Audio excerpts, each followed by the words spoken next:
हर हर महादेव भाई सभी को। आज है class 12th math CBSE board sample paper set 2 का क्वेश्चन नंबर 3। और ये क्वेश्चन नंबर 3 जो है काफ़ी इंपॉर्टेंट है। और मेरे पास में बहुत सारे स्टूडेंट का कमेंट आया कि सर ये जो क्वेश्चन है कंफ्यूज बहुत ज़्यादा कर रहा है कि होगा कैसे। ठीक है, तो इसमें सिंपल सा है, बस आपको जो चीज़ मैं बता रहा हूँ उसको ध्यान से सुनना है। यहाँ पे क्या दिया हुआ शुरुआत में कि if A and B are symmetric matrix. ठीक है, ए एंड बी जो है दोनों सिमेट्रिक मैट्रिक्स हैं ऑफ सेम ऑर्डर, और दोनों जो है सेम ऑर्डर की है। Then A B transpose minus two B A transpose is a. तो ये जो बनेगा इसकी जो वैल्यू है या ये इसका जो टाइप है वो क्या होगा?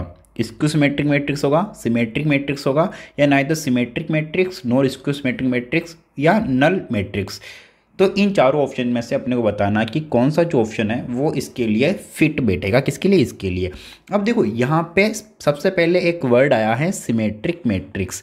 तो ये जो वर्ड है इसका मीनिंग अपने को पता होना चाहिए कि इसका मतलब क्या होता है। देखो सिमेट्रिक मैट्रिक्स का मतलब होता है कि कोई भी मैट्रिक्स का अगर अपन ट्रांसपोज करते हैं तो वो उसके बराबर ही आता है। जैसे मान लो कि अगर मैट्रिक्स अपने को ए और बी दी हुई है, तो अगर मैं ए मैट्रिक्स का ट्रांसपोज करता हूँ तो वो किसके बराबर आएगा? ए के बराबर आएगा। ठीक है, और अगर मैं बी मैट्रिक्स से बी का ट्रांसपोज करूँगा किसके बराबर आएगा? वो बी के बराबर ही आएगा।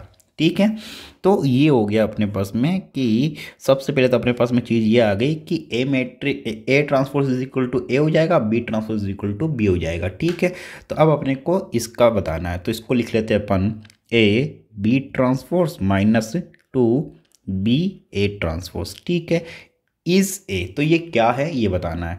अब देखो A B transpose, B transpose को अपन क्या लिख सकते हैं? बी लिख सकते हैं, तो इसको लिख लिया अपन ने A B minus two B A transpose, तो इसको अपन क्या लिख सकते हैं? B A. यस और नो? यहाँ तक किसी को कोई डाउट है तो प्लीज़ कमेंट करके बताएं, अगर नहीं है तो प्लीज़ वीडियो को लाइक कर दीजिए। ओके, और कमेंट कर दीजिए। आगे बढ़ते हैं। ओके, तो अब देखो यहाँ पे कुछ स्टूडेंट्स का डाउट ये हो सकता है कि क्या ए इंटू बी मैट्रिक्स जो है वो बराबर हो सकता है बी इंटू ए मैट्रिक्स के।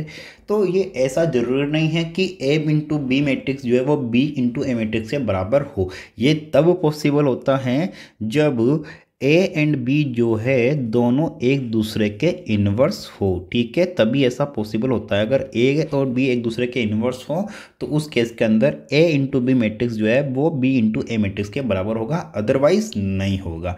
ठीक है, अब अपन क्या करेंगे, यहाँ पर अपने पास में ये आ गया। ठीक है, ये आ गया, तो अभी अपन ऐसा कर सकते कि अगर मान लो मैं ए बी मैट्रिक्स को मैं ट्रांसपोज करता हूँ तो वो क्या हो जाएगा? वो हो जाएगा बी पहले आ जाएगा, बी ट्रांसपोज ए ट्रांसपोज। तो अपन पहले इस पूरी मैट्रिक्स को, ये जो अपने को दिया गया है इसको अपन ट्रांसपोज कर देते हैं। इसको ट्रांसपोज करेंगे तो ये हो जाएगा A B transpose minus two B A transpose. ठीक है, तो 2 बार आ जाएगा ये ट्रांसपोज। अब ब्रैकेट ओपन होगा तो ये B transpose A transpose minus two A transpose minus B transpose. ठीक है, अब अपने को पता है कि बी ट्रांसपोज को अपन बी लिख सकते हैं क्योंकि इसको सिमेट्री मैट्रिक्स है।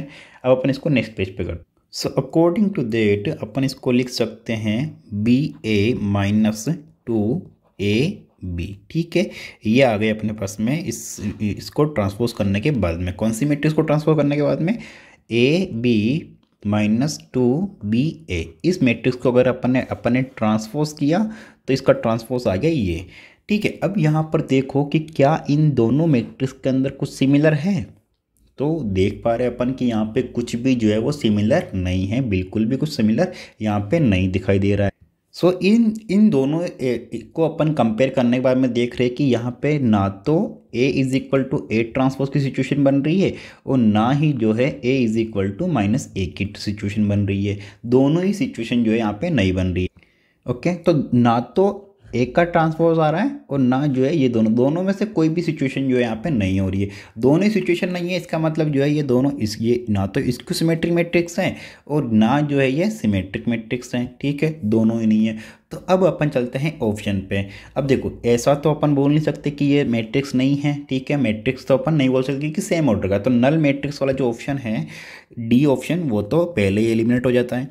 ठीक है, इसको सिमेट्री मैट्रिक्स ये है ही नहीं, डी सिमेट्री मैट्रिक्स ये भी नहीं है। तो सी जो ऑप्शन है नाइदर सिमेट्रिक मैट्रिक्स नॉर इसको सिमेट्रिक मैट्रिक्स, तो ऑप्शन सी जो है वो इसका करेक्ट आंसर हो जाएगा। So this is the option C. Okay student, so उम्मीद करता हूँ आपका जो डाउट है वो क्लियर हो गया होगा। फिर भी कोई डाउट कोई क्वेरीज हो तो प्लीज़ कमेंट करके आप पूछ सकते हैं। बाकी मिलते हैं नेक्स्ट वीडियो का, तब तक के लिए bye bye, take care, thank you so much, Har Har Mahadev.